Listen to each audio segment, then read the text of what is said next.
Hello all.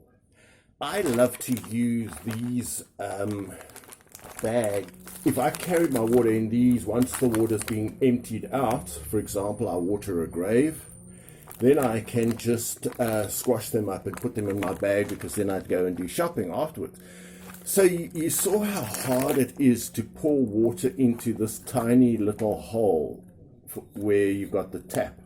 So today I want to build something, and I'm thinking along these lines, that if I can take a pen, turn this into a little spout or nipple that goes into here, and then I can attach the pen somehow to a hose, and I think I know exactly how I'm going to do it.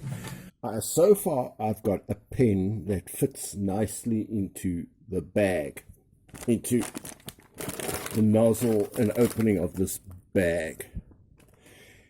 But now I need this, and I'll tell you what I've got. I found a piece of hose pipe, plastic hose pipe, that fits into the actual garden hose pipe. So I've got these two elements in play.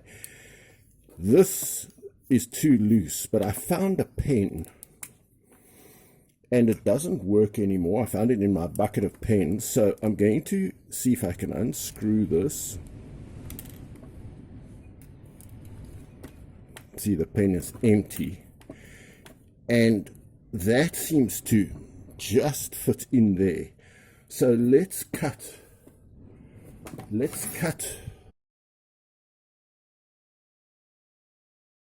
So I've cut that pen off. Oh, that actually fits in there.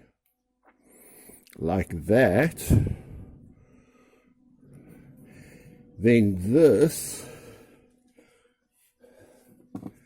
fits into here.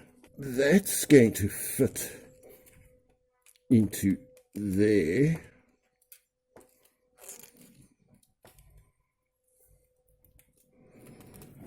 And so I may have to just sand this tip at an angle.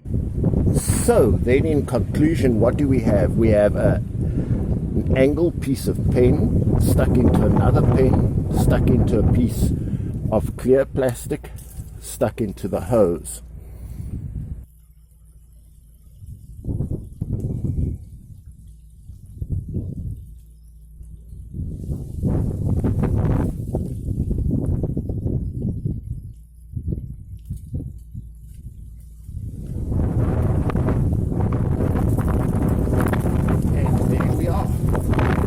Inflated bag, and there's our supply of water.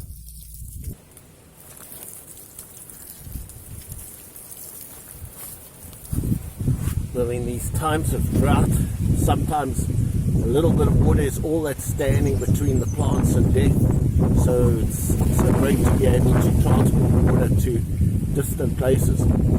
And I take it as a challenge to be able to connect one hose to another. If you look around your house, you'll always find one hose that fits exactly into the other, and you can keep adding them till you can get any hose to fit any hose, no matter how small or big they are. So that's what this video was about.